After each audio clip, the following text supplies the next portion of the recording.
बघा देऊळबंद 2 या चित्रपटात जे सांगायचंय ते मागचे 20 दिवस संपूर्ण महाराष्ट्राने अक्षरशः डोक्यावर घेतलेले. अवघ्या पहिल्या 11 दिवसात 50 कोटीचा टप्पा पार पाडून आता चित्रपट 75 कोटीच्या आसपास येऊन थांबलाय अवघ्या 20 दिवसात. त्यामुळं मला चित्रपटातून जे सांगायचं होतं ते महाराष्ट्राने अक्षरशः डोक्यावर घेतलंय. शेतकऱ्यांची आत्महत्या थांबवण्यासाठी किंवा एकंदरच आत्महत्या हा विषय थांबवण्यासाठी अनेक प्रयत्न केलेले आहेत, प्रयत्न चालू आहेत, चालू राहतीलही. परंतु मला असं वाटतं की देऊळबंद 2 आता परीक्षा देवाची हा चित्रपट हा त्याच्यावरचा सगळ्यात मोठा तोडगा असेल. कारण मी खात्रीला एक सांगतो, माझा हा सिनेमा पाहिल्यानंतर मनामध्ये जर कुठलीही नकारात्मक गोष्ट येत असेल शेतकऱ्याच्या काय किंवा कुठल्याही सामान्य व्यक्तीच्या, तर ती नकारात्मकता संपणार म्हणजे संपणार. विदर्भात आले आहात, विदर्भातल्या यवतमाळ हा शेतकरी आत्महत्येसाठी यवतमाळ शेतकरी आत्महत्यांसाठी म्हणजे आजही जून महिन्यात जास्त मोठ्या प्रमाणात शेतकरी आत्महत्या केलेला आहे. तुम्ही संवेदनशील अभिनेते म्हणून तुमच्याकडे पाहिलं जातं. स्वामी समर्थांवरचा पिक्चर आहे, त्या पिक्चरच्या कमाईतून काही मदत त्या शेतकऱ्यांसाठी करण्याचा काही विचार तुम्ही केलेला आहे? काही मदत असं नाही. चित्रपटाचं शूटिंग गेल्या वर्षी सुरू असताना मराठवाड्यात दुष्काळ आला होता.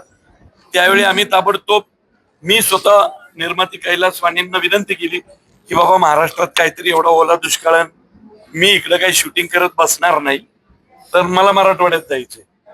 आणि मग मी स्वतःचं मानधन प्लस निर्मात्यांनी भरपूर देऊन मी तिथल्या तिथं बहुधा त्यावेळी 19,60,000 रुपये जमा केले होते आणि मी ते वाटले सगळ्या त्या शेतकऱ्यांची जी मुलं पुण्यात शिक्षण घेत होते त्यांना.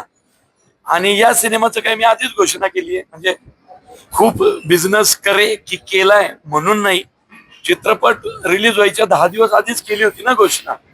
या चित्रपटातून आमच्या निर्मात्यांचा जो काही खर्च झालाय, पब्लिसिटी, प्रोडक्शन या सगळा जाऊन जो प्रॉफिट उरेल, म्हणजे आता तर खूप प्रॉफिट आहे, जो प्रॉफिट उरेल त्यातला रुपया आत्महत्याग्रस्त शेतकऱ्यांच्या मुलांच्या शिक्षणासाठी देऊन टाकणार. हा चित्रपट आपण आधी मकरंद सोबत करणार होता, मग स्नेहल मॅडम सोबत झाला हा चित्रपट.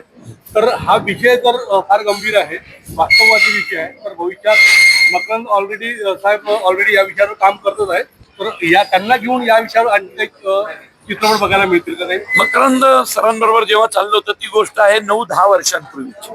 ओके, 10 वर्षात वय बदलतात, सगळे संदर्भ बदलतात.